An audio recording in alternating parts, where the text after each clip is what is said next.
ছেলে বাস চালায়, আমাদের শ্রমিক সংগঠন করে এই গণ অভ্যুত্থানের সামনের দাগগুলো ভাঙ্গা ফেলাইছে। তাই বারবার বলছি, এই দেশের সমস্ত গণতান্ত্রিক লড়াই সংগ্রাম, মানুষের অধিকার আদায়ে কৃষক, শ্রমিক, এই মেহনতি মানুষ রক্ত দেয়, জীবন দেয়, আহত হয়, পঙ্গু হয়, কিন্তু সুযোগ সুবিধা ভোগ করে ওই ভণ্ড ভাওতাবাজ নেতা এবং উঁচু তলার কিছু লোকেরা।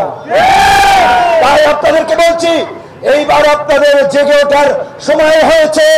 আপনারা লড়াই করেছেন, আপনারা ফ্যাসিবাদ হটিয়েছেন, আগামীর বাংলাদেশের নেতৃত্ব আপনাদেরকে দিতে হবে।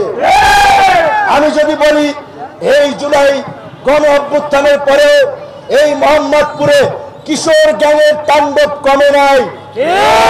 ডাকাত, সন্ত্রাসী, ছিনতাইকারীদের দৌরত্ব বন্ধ হয় নাই। মাদক ব্যবসায়ীদের ব্যবসা বাণিজ্য বন্ধ হয় নাই। শুধুমাত্র ব্যক্তির শেল্টার বদল হয়েছে। আগে দিত আওয়ামী লীগ, এখন দিচ্ছে অন্য নেতারা। তাই আমরা বলছি, বন্ধুগণ, মানুষ এখন সচেতন। এই দুর্বৃত্তায়িত রাজনীতির কবর রচনা করে এই দেশে নতুন রাজনীতি প্রতিষ্ঠা করার জন্য গণ অধিকার পরিষদকে এগিয়ে আসতে হবে।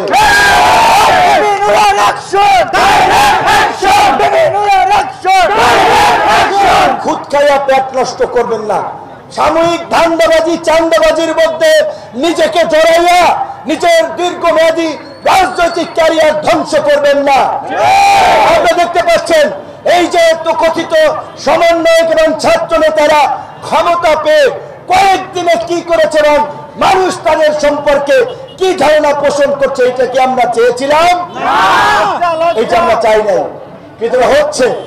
তাই আপনাদেরকে বলছি, এই মোহাম্মদপুর সহ সারা বাংলাদেশের সড়ক, পরিবহন, বাজার, কলকারখানায় বিভিন্ন জায়গায় যারা চাঁদাবাজি করছে, ওই চাঁদাবাজদের পোস্টার, লিফলেট করে সারা দেশে ছড়িয়ে দেন।